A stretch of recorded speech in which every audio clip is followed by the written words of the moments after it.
Good morning students. आप लोग कैसे हैं और आप लोग का स्वास्थ्य कैसा है? उम्मीद करेंगे कि आप लोग अच्छे होंगे और आप लोग के स्वास्थ्य भी बहुत खूब मजे में होगा। आज हम लोग 12th क्लास का बायोलॉजी के लेकर आए हैं और कुछ जनित रोग जो था, प्रजनक रोग जो था, उसके लक्षण जो थे रह गए थे, ठीक ना। उसी के लक्षणों को समझ लेते हैं।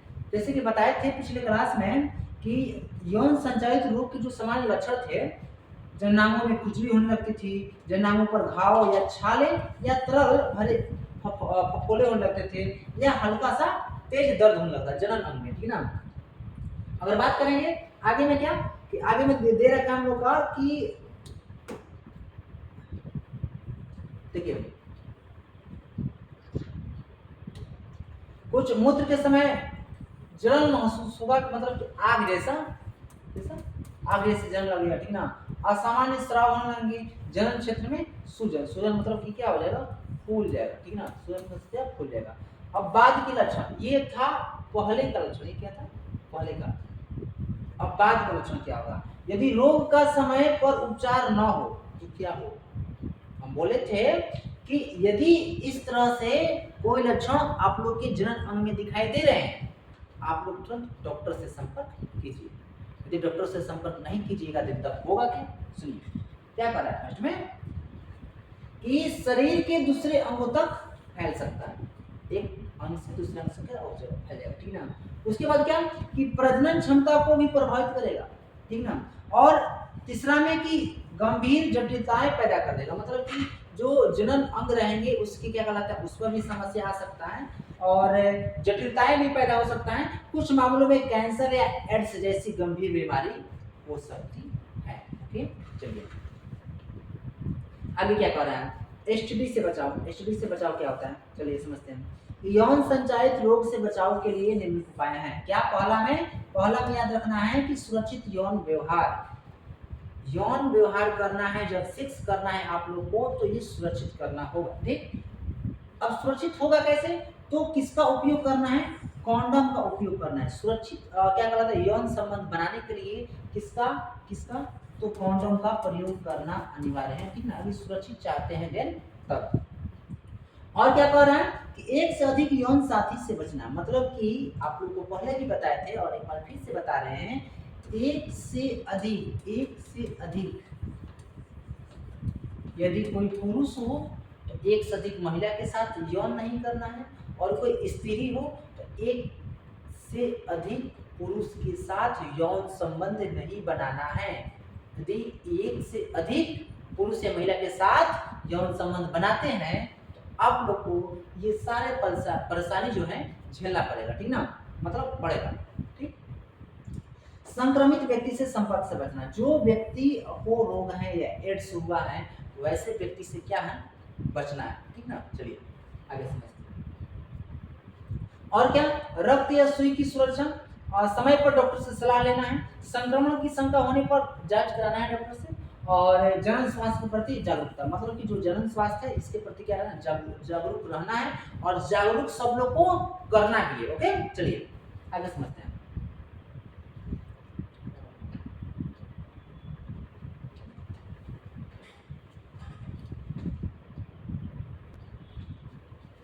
चलिए यहाँ बता रहे थे, एसटीडी के संदेह पर शर्माने या छिपाने के बजाय ये चीज, यदि शर्माएंगे आप या छिपाइएगा तो बहुत ही खतरनाक बीमारी से आप हो सकते हैं। उसके बजाय डॉक्टर की सलाह लेना, डॉक्टर के पास जाना, ठीक ना। बांझपन क्या है, इनफेर्टिलिटी इसे बोलते हैं। चलिए बांझपन किसे बोलेंगे, बांझपन है क्या इसे समझेंगे, ठीक ना। बांझपन, ठीक है। बांझपन क्या बोल रहा है कि यदि 1 वर्ष या उससे अधिक समय तक नियमित, सुरक्षित और बिना गर्भ निरोधक के सहवास के बावजूद भी गर्भ धारण न हो, मतलब 1 वर्ष से ज्यादा हो जाए, 1 वर्ष से क्या हो जाए, ज्यादा हो जाए, फिर भी गर्भ धारण न हो, भ्रूण न ठहरता है, तब वैसे स्थिति को क्या कहते हैं, बांझपन। क्या कहते हैं, बांझपन समझ में आया कि जब 1 साल से ज्यादा गर्भ न ठहरता हो तो उसे क्या कहते हैं, बांझपन बोलेंगे, ठीक ना। अब इसमें क्या कह रहा है, संतान उत्पन्न करने की क्षमता का नाम। इसमें क्या होता है, इसमें संतान उत्पन्न मतलब जो संतान उत्पन्न करने का जो क्षमता होता है वो क्या हो जाता है, समाप्त हो जाता है, ठीक ना। चलिए देखिए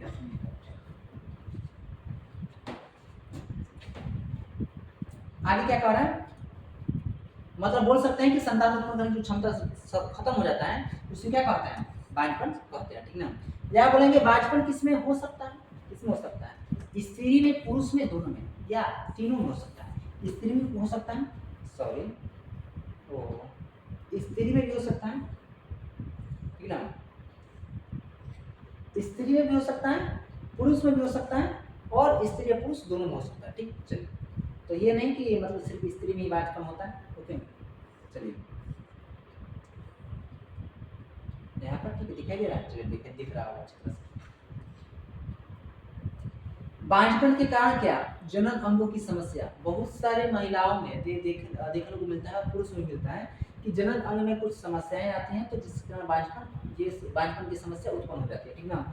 अंडाणु या शुक्राणु की समस्या, अच्छी तरह से अंडाणु नहीं बन पाते हैं, अच्छी तरह से अंडाणु नहीं बन पाते हैं, जिसके कारण बांझपन की समस्या उत्पन्न हो जाती है, ठीक। हार्मोनल असंतुलन, मतलब जो हार्मोन है स्त्री में या पुरुष में, जो जननांग का हार्मोन है वो अच्छी तरह से क्या कहलाता है, विकसित नहीं हो पाता है, जिसके कारण बांझपन की समस्या उत्पन्न होती है। जनन मार्ग की रुकावट, ये क्या कहलाता है कि जो फैलोपियन नलिका होता है उसमें क्या कहलाता है, अंडाणु अच्छी तरह से हम लोग का नहीं आ पाता है, तो अंडाणु उधर से आएगा नहीं, इधर से शुक्राणु तो जाता है लेकिन अंडाणु उधर से नहीं आ पाता है, तो बांझपन वाला समस्या उत्पन्न हो जाता है, ठीक ना। आयु संबंधी का, आयु मतलब कि 40 साल के बाद जो महिलाओं में होता है कि ये अंडाणु का बनना थोड़ा सा कम हो जाता है, ठीक ना, तो जिसके कारण बांझपन की समस्या उत्पन्न होता है, ठीक। चलिए बांझपन का उपचार कैसे करना है, पहला डॉक्टर का सलाह लेना है, ठीक ना, अच्छी तरह से। दूसरा में कारण का जांच करना है कि आखिर कारण है क्या, सही कारण क्या है। दवा से कर सकते हैं, शल्य चिकित्सा और ART तकनीक के द्वारा बांझपन को दूर किया जा सकता है। चलिए अगले स्लाइड में दिया है क्या कि चलिए दे दिया कि सहायक जनन प्रौद्योगिकी, आर्ट, इसे क्या बोलते हैं, आर्ट, सहायक जनन प्रौद्योगिकी इसे बोला जाता है। आर्ट को बोलेंगे तो असिस्टेड रिप्रोडक्टिव टेक्नोलॉजी, ये आर्ट इसे बोलेंगे, मतलब सहायक जनन प्रौद्योगिकी इसको हम लोग कह सकते हैं। यह होता क्या है कि यह उन तकनीकों का समूह है जिनकी उम्मीद से बांझ दंपति को संतान प्राप्ति में सहायता देता है। बोल सकते हैं कि आर्ट क्या है, तो आर्ट वो तकनीक है जिसकी सहायता से जो दंपति, जो स्त्री या पुरुष बांझपन से जूझते हैं उनको पुत्र या पुत्री प्राप्त हो सकता है।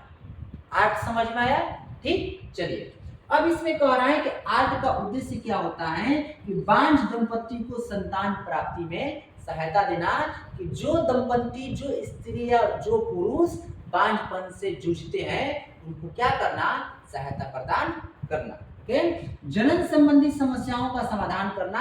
जो जनन संबंधी क्या कहलाता है कि कुछ तकलीफें होगी, प्रॉब्लम होगा, उसको क्या करना, उसका निवारण करना, उसका समाधान करना, ठीक ना।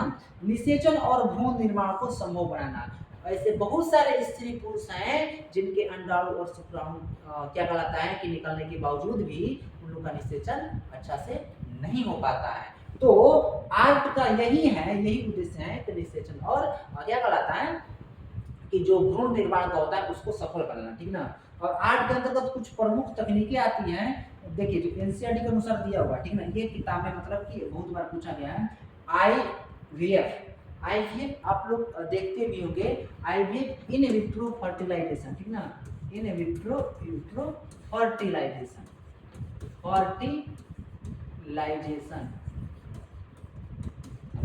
इन विट्रो फर्टिलाइजेशन इसके तहत, आईवीएफ के तहत जिन स्त्री को या जिन पुरुष को, स्त्री को, ठीक ना, बोलेंगे स्त्री पुरुष को क्या कहलाता है कि बच्चा नहीं हो रहा है, भ्रूण नहीं हो पा रहा है, या उनके भ्रूण में बच्चा नहीं ठहर पा रहा है, इस विधि से वो अपने बच्चे को प्राप्त कर सकते हैं। कौन से?